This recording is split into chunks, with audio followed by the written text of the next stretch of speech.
I was a Christian Bible thumper. I practically lived in church. I learned the Bible very well, and I woke up, I went to sleep, and I dreamed everything about God and Jesus. My family is a big military family. My brother joined, my cousin joined, my father was in the military, my uncle was in the military, so I joined the military too. My brother was in the army too. He was stationed in Alaska. I was stationed in Korea, the opposite ends of the world, right? But subhanAllah, every week we would call each other. So we're talking, and he said, "Oh yeah, I have to tell you something." I'm like, "Yeah, well, what is it?" He's like, "I'm Muslim.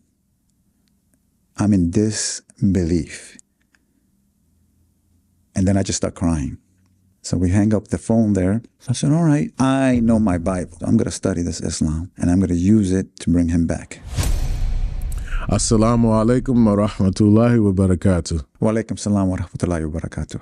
All right, brother. What's your name and where you from? My name is Jacob Marino. I live in Yonkers, but I will have to add I was born and raised in the Bronx. But yeah, I'm a 15-year resident of Yonkers now. Okay, so what was your experience like growing up? I grew up in the 80s in New York City, the quote-unquote crack era. And, it was quite an adventure because all I saw in the South Bronx was destruction. It looked like a war zone. Torn down buildings. There's a famous picture of like Jimmy Carter looking like lost, exploring the Bronx because it was so bad. And that was my childhood. Destruction and negativity all over the place. But alhamdulillah, I had, good parents that kept me, either by the whip or by, by stern talking on a good path. Did you always believe in God? I always believed in God. I was a Christian Bible thumper, let me tell you. I remember my mom, being 5 years old, and her telling me about heaven and about, one day she's not going to be here, but we'll be reunited in heaven. And that always stuck with me.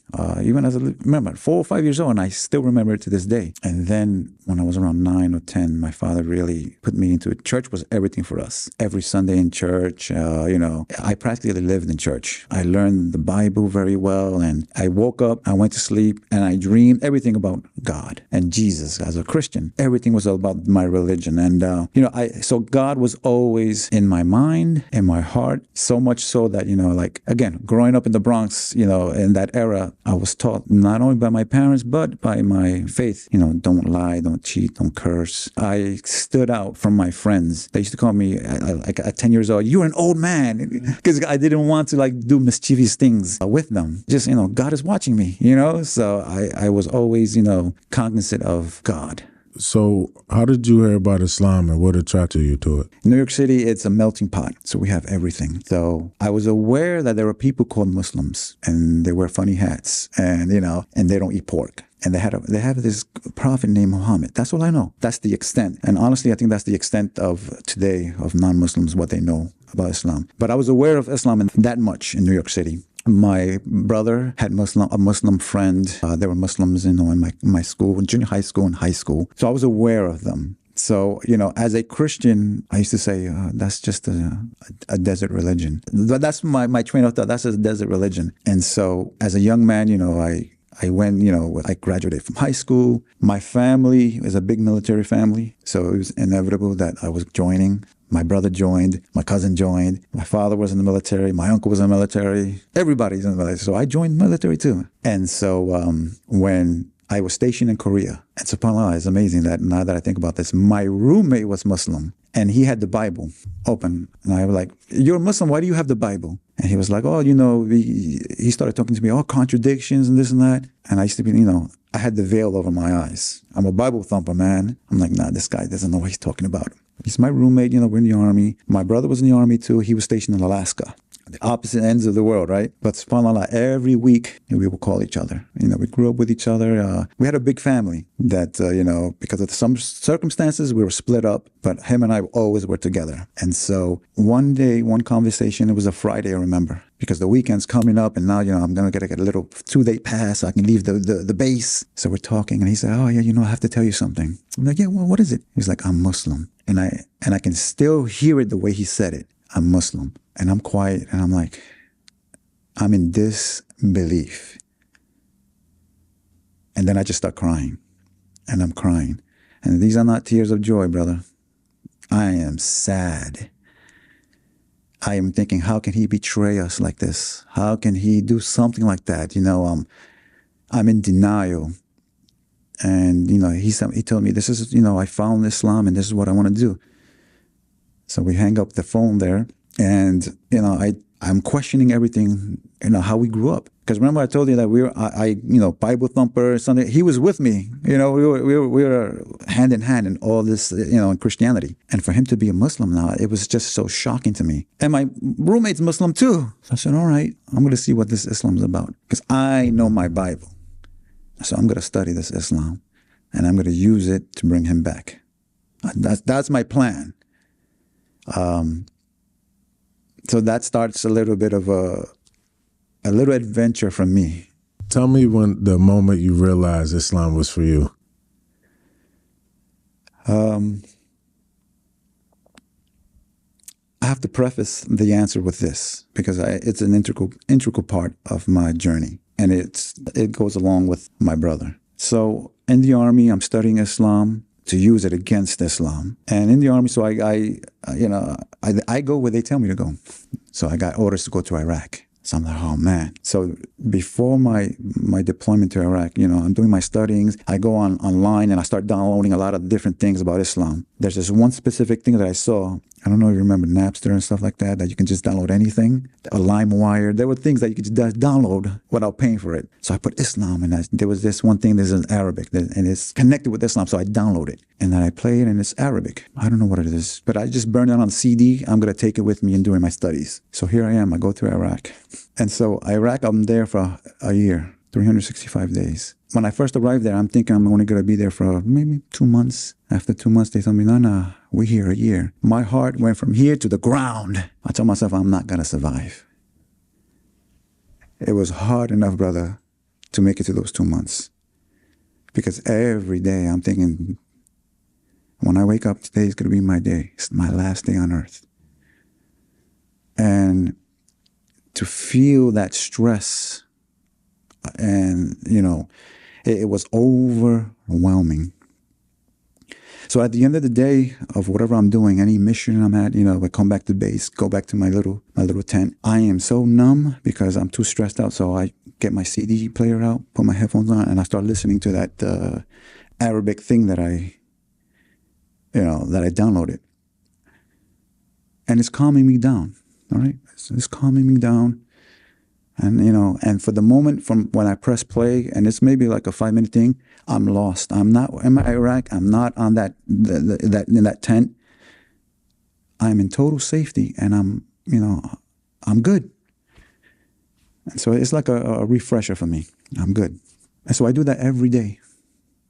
Whenever I'm feeling really, really stressed out, and every day, I'm telling you, today, every day is my last day. I am going to die. And when I realize at the end of the day I'm still alive, even now I'm shaking a little bit. I just play that little thing, and it's like a reset for me. So fast forward, I got my orders that I'm going home. SubhanAllah, I made it. I made my whole tour without a scratch. I come home, and I don't come home the same man that I went over there. Came home bitter, angry. I came home a different man. I lost family members because I pushed them away. I just didn't want to do. I didn't want to do with anyone. I wanted to be by myself. Isn't what I know now is post-traumatic stress. And so, I'm a loner. My friends who used to call me the priest, because again, I never cursed, anything like that. I came back like a drunken sailor, so to speak. I was a 180. And I'm like, you know what? I don't want to study anything. My little thing that I wanted to do with Islam with my brother. I was like, I gave up everything. But those stressful moments were still there. And so I would every now and then get that CD out. I go into my car, and I just, close my eyes and I listen to it. And that would, again, that's my reset. That calms me down. So eventually, you know what? I put that CD away. I'm living my life. 20 years after I came back from Iraq, brother, 20 years later, this is about COVID era. I forgot to mention, during my little studies, I met a Yemeni brother in one of the bodegas in New York City. He gave me a Quran. And from the day he gave me the Quran, I've been through all over the world. When you travel, you lose things here and there, but I always had that Quran with me. Always. So 20 years after I came back from Iraq, I'm in my house. I looked at that Quran, a lot of dust on it. I took it out. There's dust everywhere. I'm coughing. I said, you know what? I'm going to read this. I'm going to read it. And so I read it, Surah Al-Fatiha, all the way to chapter 114. And so when I finished the Quran, this was maybe like 2 or 3 days before Christmas. I got in my car, my wife, I dropped her off at work. She works in Manhattan. There's a masjid in Manhattan. There's a big masjid. I told myself, if there's a parking spot there, because in New York City, there's no parking anywhere. I said, if there's a parking spot near that masjid, then I'm going to park and I go in. If not, I'm going home. As soon as I get there, subhanAllah, a parking spot right across the street. I said, all right, yeah. I said, all right, God, do you want me to park? I'm going to park. I park in, I go into the masjid, talk to the brother. I'm like, yes, I want to talk about, I want to learn about, I want to talk about Islam. He said, oh, the Imam's on his way. The Imam gets there. And I told him, yes, I read the Quran and, I think I want to go toward Islam. The Imam was like, okay, you know what, take your time, learn more. And then when we come back, you can take your shahada. I said, no, I'm ready now. I want to take my shahada. So he said, okay. So I took my shahada. I met my brother soon there, right there that same day. I called him. He said, I got to meet you. Because remember, he's Muslim. It was 1998, I remember. He became Muslim. And so he was so happy, I'm Muslim. And I started, I'm in my path. This is December. So they gave me a lot of pamphlets and it's so overwhelming. And then the transliteration, I'm like, oh, I'm reading something. I'm like, wait, this sounds familiar. When I'm reading, how to pray, this sounds familiar. I said, well, I'm home, right? I said, wait a minute. I go into my closet, into my archives, right? And I dig out that OCD that I haven't listened to in 20 years. Put it in, I press play. When I press play, it said, Alhamdulillahi Rabbil Alameen, Ar-Rahmani Rahim Maliki Yawmiddin. It was Al-Fatiha. It was Al-Fatiha that I listened to every day in Iraq. That gave me calm. It was Al-Fatiha that I listened to when I came back and I was battling with that post-traumatic stress. It was the words of Allah, subhanahu wa ta'ala, that as a non-Muslim gave me the comfort and the peace that I needed at the time. Thinking that today I'm going to die, and Allah said, you know what, listen to this. And so realizing that it was Al-Fatiha, I said, well, I already know how to say it. And I've been Muslim for 5 minutes, subhanAllah. So, I tell myself this was, all this time for 20 plus years, I had the veil over my eyes. I couldn't see Allah, but I realized Allah saw me. And, He allowed me to live as a kafir for those 20 years. Because sometimes I say to myself, I said, and I don't question the qadr of Allah. He wanted me to be Muslim at the age when I have gray hairs, right? I said, imagine if I was a Muslim as a young man. But I said, no. Allah wanted me to be a Muslim at this age. As a matter of fact, I learned, and this is the beauty of Islam, when you keep learning more, it's so beautiful that 50,000 years before the creation of everything, Allah ordered the pen to write that Jacob is going to be a Muslim at this age. Not at 20 years old, because maybe I would not have accepted that the Islam at that time or understood it the way I do now as an older man. So that really, realizing that Al-Fatiha helped me all these years, it really gave me an iman boost. So that, in a nutshell, was how I got to that point in Islam. So when you took your shower, how did the experience feel? I remember I was so nervous, thinking about my family, because except for my brother, everybody, they were Christian, all of them. And before my shahada, the conversation with the imam, he's like, is anybody forcing you to do? I'm like, no, this is what I want to do. And I told him, I know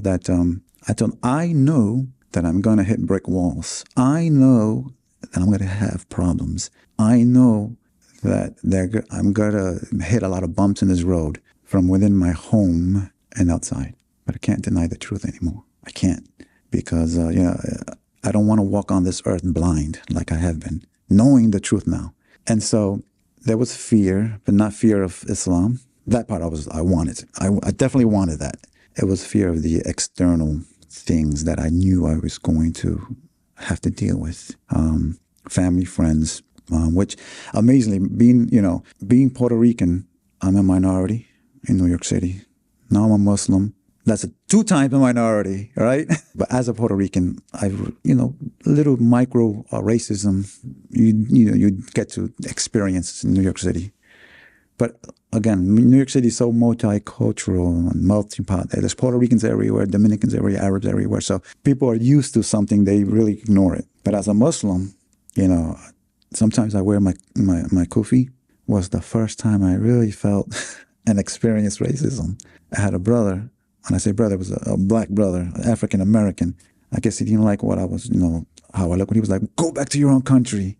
I'm like, "Come on, well, I'm from the Bronx. I can take the D train up there, But, that little experience, I said, SubhanAllah. I'm like, this is just one little taste of what Muslims are, and this is a little taste of what Muslims are dealing with, in America.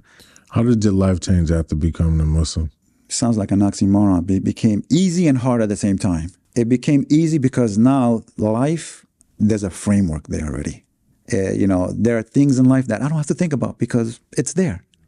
How to be a good husband, how to be a father, how to be a good son. I got to tell you, my father, my relationship with my dad, if I saw him once a year, that was a lot. Pre-Islam. I didn't want to see him. Remember, I didn't want to see anybody. I threw away everyone from out of my life. And as a Muslim, let me tell you, my relationship with my father is beautiful. I see him all the time. I will have, the best way to say it is I'm fulfilling the role as a son according to the Quran and the Sunnah. And by doing that, and I do it without thinking because this is what we're commanded to do. And it's so easy to do. And you know what? The byproduct of that is happiness. Because now I got my dad and I'm happy and, I'm flourishing, with my son now. And now my father, he knows his grandson. So that's the easy part. The hard part is, being the only Muslim in my immediate family feels like I'm on a desert island. I love my wife. I love my son. I love them. And my son is 3 years old and inshallah, he'll, continue with Islam. But the hard part is feeling like I'm in the desert island because when I fast, I wake up and do Fajr by myself. Suhoor by myself. Breaking the fast by myself. Eid by myself. That's hard. That's so hard. But subhanAllah, I will say, and this is the qadr of Allah. 1 month after my Shahada, I'm in my local masjid and I think it was something like a little poster or something like that. And it was partially covered with the Imam Wesley Reverts Reconnect and Zoom. I said, oh, well, I'm a revert. I said, well, let me try to, let me see what's this about. And so Zoom, and I don't know anything about Zoom, but this is the COVID era, all right, post-COVID. My wife knows all about Zoom. I'm like, what is this Zoom? Oh, you download it on your iPad. Can you do it for me? And so she sets it up for me. And so the little phone number or whatever, she boop, at the time and place, I logged on. When I logged on, I see this Imam Wesley there and Brother Abdul Rashid, just us three. And, I tell them who I am. Let me tell you, that was 3 years ago. I've been Muslim, alhamdulillah, 3 years. From last there's 3 brothers there. From those 3 brothers, if you go today to Reverts Reconnect Zoom classes, sometimes there are hundreds of people on it. And that's such a blessing from Allah that little desert island feeling that I get sometimes, it's taken away by just logging on or by just calling. Knowing that though physically some of the brothers are far away from me, we have a WhatsApp group. We just, say, listen, brothers, I'm feeling this, or what does this mean? And then 2 in the morning, 3 in the morning, somebody's up. You get a response right there. And so I get that connection there. So that's like, the medicine for the loneliness as a Muslim there. Nevertheless, I'm still right there by myself, I try to go to the masjid, especially during Ramadan, to break my fast, but because of circumstances, I do it by myself. And alhamdulillah, my wife, there were days she fasted with me, and she makes sure she makes some halal food for me. So that's great. So it's gotten a lot better. 3 years as a Muslim, and inshallah, when I'm 30 years as a Muslim, inshallah, things will be a lot brighter than what it is now. I try to convey this to new brothers, to learn as much as you can, because when you think you know something and you really don't know, that's going to be a heavy burden on your shoulders. So the prayers, I'm like, okay, 5 times a day. How am I going to, what if I'm here and what am I supposed to do? And, what if I'm nowhere near, I was so stressed out. What to do? So there's this Instagram page It's called Places You Pray. And they showcase people praying everywhere and anywhere. Brother, when I saw that, just the first picture that they posted gave me such an inspiration to like pray anywhere. From that point on, I said, you know what? Wherever I am, I'm going to pray. And then when I learned that, the window of prayer I love soccer. So I'm in Yankee Stadium watching my soccer team. When I get the notification it's time for Salah, I tell my wife, I'll be right back, and I'm praying in Yankee Stadium. I don't care who's looking at me. The subway, the Yankee Stadium, like I said, the library, anywhere I am, when it's time to pray, I'm going to do it. And so that fear that I once had, the biggest part of the problem, it vanquished. Allah has alleviated that for me. So again, the biggest fear became fun, I should say. How did your family and friends react to your conversion? A lot of them are confused. They don't understand Islam. And so when I tell them, I say, Moses and Aaron and Noah, you heard of those people? Well, those are prophets. We have that in Islam too. Even myself, I'm guilty of it. Prior to becoming a Muslim, I was thinking that Islam was something like a religion from Mars, something akin or close to Hinduism, which after just looking into Islam, you see that it's, the purest monotheistic religion in the world. And so I still have a lot of friends that don't understand that. So little by little, I try, whenever we get together, I let them bring the subject up. I don't, I say to myself, I'm just going to be who I am. I'm Muslim, I'm going to be Muslim. If they ask me, I'll answer their questions. And so I do. And so inshallah, that little seeds are planted, at least for tolerance, if anything else. So there's still confusion there, like, listen, I'm not going to go to the bar with you anymore. Sorry, brother. If you want to go to the coffee shop house, we can do that. Let's do that. But, just a few things in my life has changed. There's certain places I'm not going to go with you,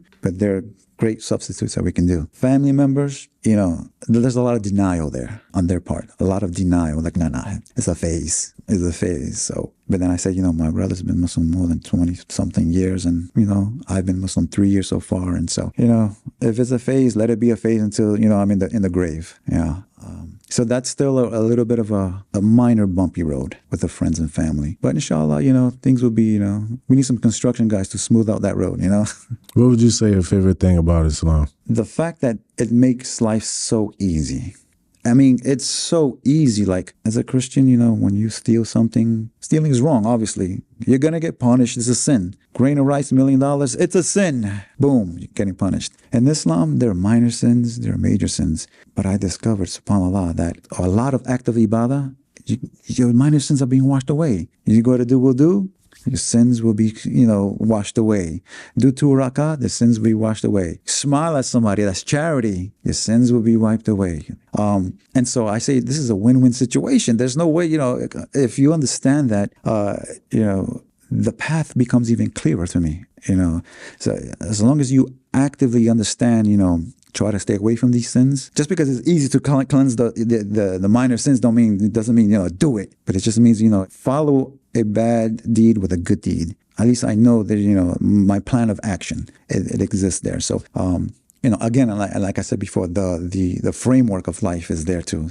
Easy. I don't have to worry about, how I'm going to be the good father. The Prophet sallallahu alaihi wasallam, he taught me how to do that. So now I can focus on other things in order to, better the life of my son, my wife, my family, and worship Allah even better.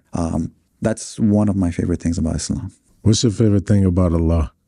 My favorite thing about Allah, it's amazing that it's my favorite, and at the same time, I don't understand it. His mercy. Because everywhere in the Quran, most merciful.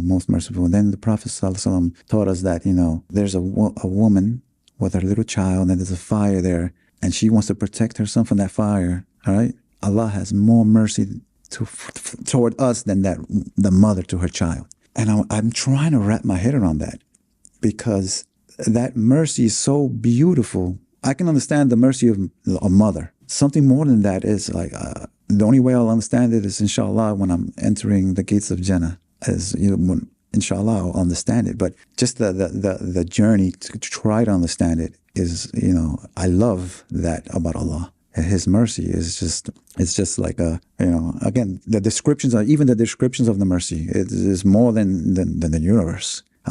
It's so great. What would you say one of your favorite hadith or verses in the Quran?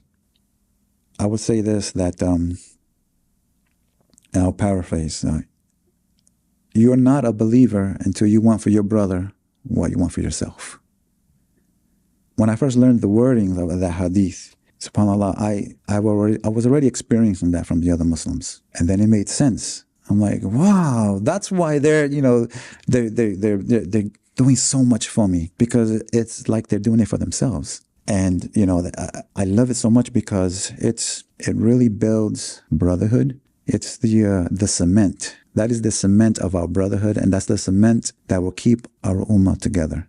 If you were to follow that hadith right there, truly, and everybody, imagine this world, how it would be. Because we got to be honest, our deen, and I don't know, let me rephrase that, our faith and iman is a spectrum. Because even me, there are high days and there are low days. And we have Muslims that, are Muslim by name, and there are Muslims that are Muslims, or believers. But if you just follow the hadith, if your faith or your iman is low, follow the hadith. Go out there and give, if you have to travel 2 hours to give your brother a bottle of water, then do it, because you will want that bottle of water. And so that is my favorite hadith, and I try and I ask Allah to always help me implement that in my life. Not only to my blood brother, to all my Muslim brothers, and honestly, even to humanity. Because we have, living in the West, living in America, 99% of my neighbors are not Muslim. But if I implement that, and of course, you have to be, I cannot eat and have my neighbor hungry. So if I were to implement that hadith towards my non-Muslim neighbors, not only is that a form of dawah, but it's, the rewards are there. Again, win-win situation. One of my favorite hadiths. Why should other people learn about Islam or consider becoming a Muslim? For non-Muslims, tolerance. Tolerance, because, we have the benefit living in America, especially in the New York metro area, of knowing people of different faiths and different religions and different ethnicities and different races. So the more you learn about somebody, the more tolerant you can be with them. And what comes with tolerance? Peace and happiness. And it reduces hatred and it reduces ignorance. Because I was a victim of ignorance when it came to Islam. Let me tell you, ignorance was off the charts. But even as a non-Muslim learning about Islam, I remember thinking, man, this is beautiful, This is nothing like, what they're saying on TV. Nothing at all like the movies portray. So tolerance it's a good byproduct of learning Islam at the lowest level. More than that, if you want peace in your life, let me tell you, I spent 26 months in the military on foreign ground. That does something to you coming home. And the peace that I get from Islam really helps. And I got to tell you, if it helps me, it can help you when you can't get your coffee in the morning, And if you're irritated, it's going to help you. If you could ask Prophet Muhammad sallallahu alaihi wasallam anything, what would it be? When I first became a Muslim, I was aware who the Prophet was. And I admit I didn't love him because I didn't know who he was. That's why it's very important for Muslims, whether you're born Muslim or revert, doesn't matter, study the seerah and learn about the Prophet and learn the trials he did, learn the mercy he is to the world. And one of the things that sticks out on me is that when he went to Taif and reading that, how they treated him and pelted him with these rocks, that there was blood in his, in his sandals. That hurt me so much. Even thinking about it, I don't like, I wish that didn't happen. But because it happened, he was asked by the angel, if you want, I can take this mountain here and then just crush him. He said, no, because perhaps their offspring will become believers. And look what happened. They became Muslim. And I will ask them, how did you get that mercy? How were you so merciful when these things, horrible things happen to you? How did you keep it together? Because we need that. I need that. Because every day, there's nothing that happens to me or anybody in this world that hasn't happened to him, sallallahu alaihi wasallam. And he handled it in a way that is really, it's perfection. And so I want to mimic that way. You mentioned you were in the military. Were you able to grow your beard? How did you go about that process to do it? When I realized that the beard is Islam, sisters have hijab, brothers have the beard. When I realized that, and I knew that this is how I want to follow this, I went to my commanding officer and I explained to him, I'm Muslim now, and as part of my religion, I want to grow my beard. Man, you should have seen the look of his face, man. It was like confusion and like, get out of my office. But he didn't say any of that. He didn't say none of that. I could see it in his face. And we have a first sergeant, which is, I was enlisted. And so my commanding officer is a commissioned officer. And so a first sergeant is the highest ranking enlisted troop that is supposed to be our representative and the advisor of the commander. So that my first sergeant's there too.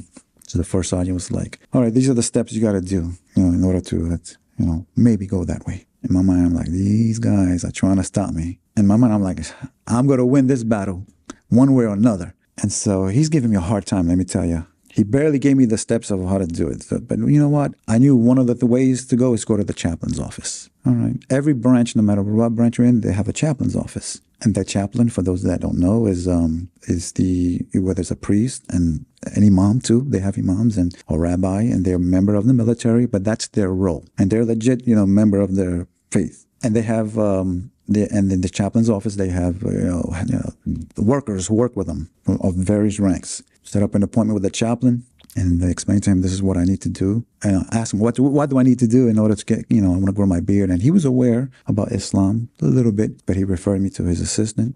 And may Allah bless the assistant, because he, not Muslim, but he is true to his job when it comes to, people and practicing their faith in the military. He said, all right, I have to interview you to make sure you're sincere. Because a lot of guys just want to grow a beard and just look cool, So let's set up a date to, for the interview. And we did. So he asked me, about my sincerity, about Islam, and what I knew about it. So I'm telling him, and he knows all this because as a chaplain's assistant, they have to study every religion.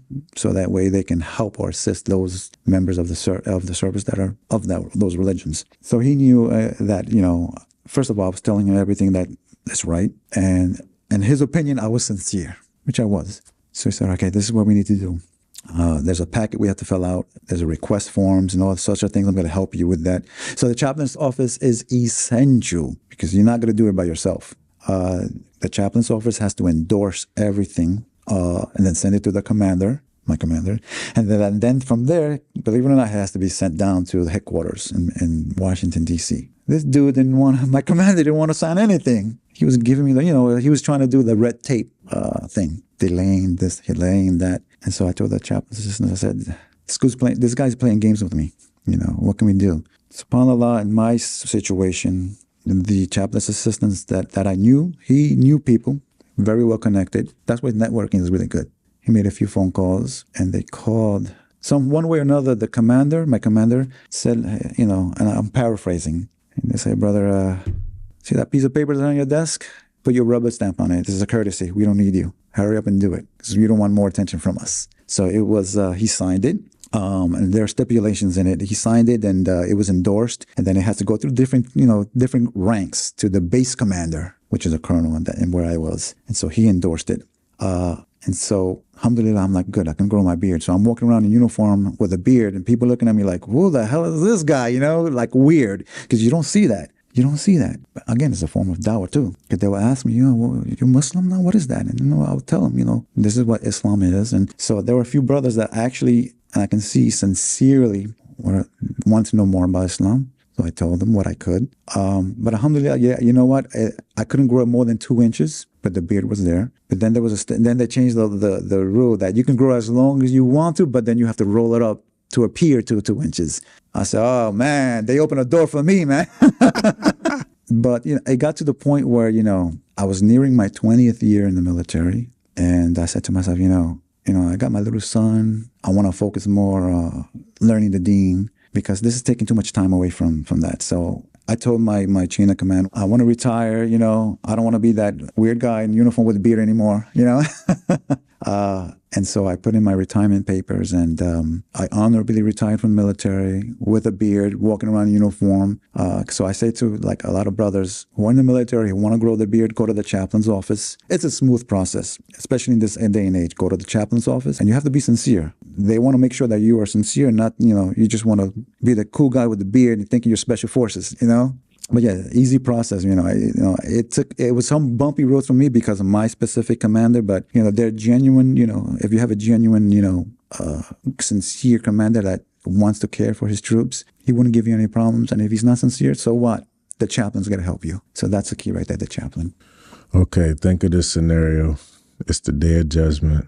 Where would you hope your meeting with Allah would be like? It's funny you ask me this question because I think about it every day. Lately, every day about the day of judgment. 50,000 years worrying. I say to myself, I imagine my scales and I want my good deeds to be heavy. So I keep saying, subhanAllah, subhanAllah. I said, do dhikr. So at least, while I'm thinking that, I'm like, let me put more weight on it because I'm scared. Because it doesn't matter how good of a Muslim you think you are, nothing's guaranteed. And so and then also the sunnah prayers, because the first question is going to be, how were your prayers? And I know I'm not perfect. One way or another, I'm messing up. So I try to do my sunnah prayers because I learned if I'm not up to standard with my fard prayers. All right, let's look at the sunnah prayers. And so I would want it to be smooth. I ask Allah for His mercy because it doesn't matter what I do, because the only way to get past that and to Jannah is through His mercy. Because even the Prophet ﷺ said, only by Allah's mercy am I going into the paradise. And if the Prophet ﷺ is saying that, who am I? So I got to work hard. I got to work really hard. And I would hope that when I'm standing there, and I get nervous about this, I want it to be smooth. And I want to hear, you're forgiven. And I want to hear Salaam Alaikum from the angels as I'm entering paradise. That's what I would like to that's how I envision it. But those 50,000 years, brothers, I hope, not too much sweat is coming down my forehead, So inshallah, it will go smoothly. Inshallah. Thank you, brother. May Allah reward you. Ameen. Thank you. Thank you for having me here. Barakallahu feekum. Assalamu alaikum wa rahmatullahi wa barakatuh. Wa alaikum salam wa rahmatullahi wa barakatuh.